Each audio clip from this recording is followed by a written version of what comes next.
All right, man. So look, we got to crack into some of these games that happened because we had some very, very controversial things going on NFL Sunday in Week 3.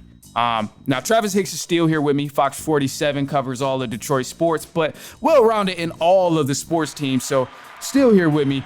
And Travis, I got to have you help me break something down here because, you know, being in Chicago, I'm surrounded by so many Bears fans. I want to support Bears fans because I live here. I want to support. I ain't going to lie. But they make it so damn hard for a brother to be supporting the Bears, bro. Like, I'm trying to be friendly. I'm trying to be nice. I'm trying to be like, okay, whatever. I live here, so let's support the Bears.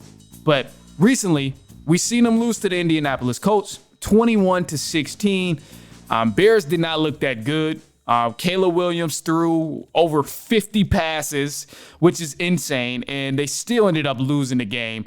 And I have some firm thoughts because I've been saying that the Bears, they, as an organization, is the problem of what's been going on, of why we've been seeing bad play, bad calling, all sort of things. They tried to put it on Justin Fields. They said Justin Fields was the issue. We can't win with a quarterback like Justin Fields. And then all of a sudden, we get a new guy called Caleb Williams, who's supposed to be the savior of the Chicago Bears. And he's supposed to be so much better than Justin Fields. He's supposed to be the holy grail that the Bears have never seen in Chicago, that Chicago has never, ever seen in a quarterback ever. But then this guy is still no better than Justin Fields. The O-line still can't protect anything from, man, oh my gosh, they're worse than, I can think of some TSA officers who can protect Justin or Caleb Williams better than the Chicago Bears linemen out there right now. The play calling is just ridiculous. I'm seeing them call a speed option on 4th and goal, which is just ridiculous. And then as they call the speed option, there's not a single soul blocking anybody. This was just garbage, bro. It was garbage. And I'm like at the point, I'm done, man. I know it's Week 3, but they saying Bears fans is on suicide watch, which I firmly believe. I see it happening live and direct here. But look, Trav, what's going on with these Chicago Bears, man? Is it a coaching thing? Is it Caleb Williams? Is it like what is it, bro? What is it with them? What are you seeing with the Chicago Bears? And Manny, you hit the head on the nose. I think it's a mixture of everything. I think everybody that's in that house does not deserve their own room. I think Caleb Williams, just to be real, Caleb Williams, I understand, he was a number 1 draft pick, all this stuff. I get it. He has not thrown a touchdown pass in 3 weeks. This man's closest touchdown pass was a Hail Mary before the half. They got stopped at the 1. That would have been cool if he got it, but that's neither here nor there because it didn't happen. So Caleb Williams, one thing I got to just say, stop writing checks you can't cash. You told the punter before the season, you're not going to punt that much. The Bears have punted the most times in the NFL just through 3 weeks. So, to me, it's just it's a humbling experience because, what he saw in preseason is different than playing with actual grown men. He was playing against some practice squad guys, trying to make the team. So it's going to be different. I'm happy you brought up the Justin Fields thing because it was not his fault. It's the system. It's the organization. And I truly hope Caleb Williams gets better. I don't want to see him, be bad, but I think he just needs to stop writing checks he can't cash. And, it's a humbling experience. It's different than USC. Facts, bro. And that's just it, bro. I'm like, from the very, very beginning, since they first, even before they drafted Caleb Williams, bro, they did so much. They did so much to decorate this Bears team and give them so much promise. You put receiving pieces. You got a defense that's actually not that bad. The defense is pretty damn good in Chicago, but it's the defense, of course, is going to look garbage when your offense can't help them out at all. So it's they did all of these different things to help Caleb Williams come into probably one of the best situations that you can come into in terms of having offensive weapons. However, they just forgot one silly piece that is going to make or break the whole thing, and that's having an offensive line. And then now it's bro, it's so evident because, one, you still ain't got no offensive line. And then on top of not having an offensive line, your play calling is still atrocious. So that's hurting them even more. And now to make it even better, which I love, I really love this part right here. This is really going to get some of y'all. I love that we're seeing Justin Fields thrive in another system, in another organization that is 3-0. And not only is this team 3-0, not only do they have a great defense, but the offense is helping out the defense that's so great over in there in Pittsburgh. And I just got to give them their flowers, bro, because this dude, Justin Fields, looks like a completely different quarterback. Completely different quarterback. I saw a statistic today. It said the only quarterbacks it was a statistic that compared him and Aaron Rodgers, and I'll have to find it to be 100% exact, but it was the only two quarterbacks that have a certain completion percentage over the first 3 weeks of the NFL, and it's Justin Fields and Aaron Rodgers side by side. We would have never had that conversation a few years back, and I don't think we'll ever have that conversation about a Bears quarterback until they clear house. So, like, with Justin Fields doing what he's doing and watching him ball out over in Pittsburgh, like, what do you think that secret sauce is there? And, like, what do you think they're doing different that the Chicago Bears haven't done in their organization? This is honestly the best I've seen Justin Fields play since college, since Ohio State. He Facts. just looks more confident, more comfortable, and he's just like happy. Like they're 3-0. They got the best defense in the league. They're allowing 10 or fewer points, which is the most the Steelers have done in 15 years. I'm talking about the Troy Polamalu, James Harrison days when they were winning Super Bowls.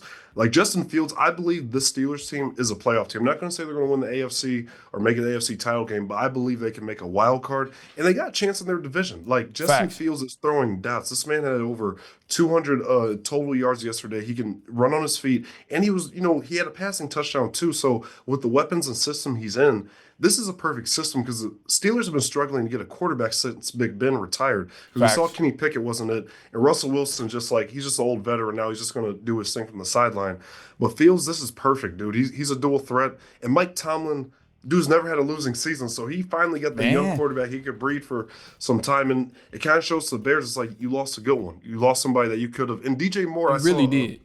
I saw an interview he did a year ago that they retweeted last week saying Justin Fields is better than a lot of these guys in the 2024 draft. He said this last season, so he knew what they were losing. So I'm happy to see him thrive, and I think they're a playoff team. And it's crazy that you bring up the DJ Moore thing too, because toward the back end of the season, and we talked about this in the offseason, we had a conversation. We were saying, okay, the Bears started to look better. They looked pretty good with Justin Fields at the end of last season. They played the Lions, and they had an advantage. We seen a connection of DJ Moore and Justin Fields. They were thriving. It's just the defense was a little weaker back then, so they couldn't really close the deal against a tough Detroit Lions team. And I mentioned like 3 or 4 other games where this was the same exact case. But above all, we seen that connection between Justin Fields and the chemistry of everybody else on that offense start to gel a little bit better than what we've seen them start. But now all of a sudden, tables turn, and now you reset all of that. Now you reset your receiver quarterback connection. You reset your quarterback offensive lineman connection, your quarterback running back connection. You reset all of that stuff, and it plays a huge part in having awful play calling, again, just does not help. And the thing that really bothers me, it just drives me crazy because I look at the stats and everything, and I see Caleb Williams. People are drooling over the fact that he almost threw for 400 yards.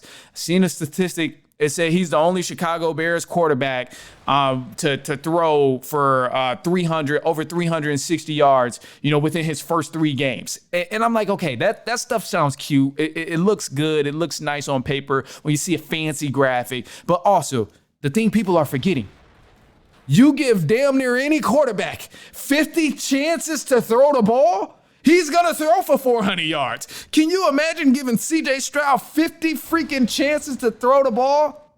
It's ridiculous. Jared Goff had, that was a terrible example, but Jared Goff had 50 chances.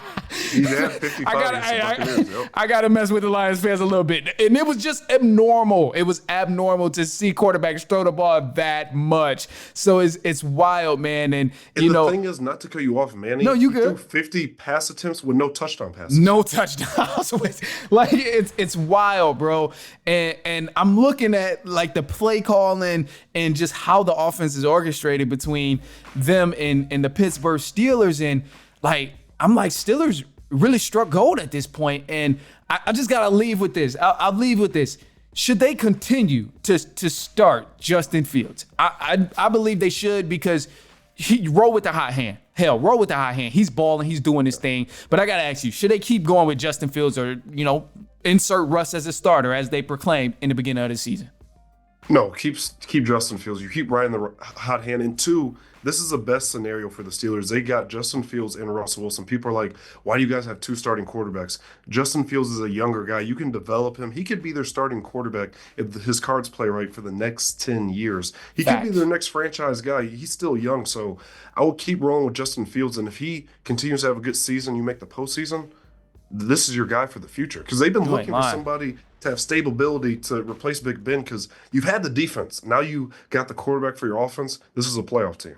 Absolutely, bro. I 1,000% agree with that, especially just because, I mean, Fields, he's been playing out of this world, bro. You got to keep him. He's younger. Like, he's only going to get better from here with the right guidance. So I gotta agree with you on that. You stick with Justin Fields. But look, there's about to be some more because, man, there was another game. And I gotta just go ahead and let loose about it, but we'll touch on it in just a sec.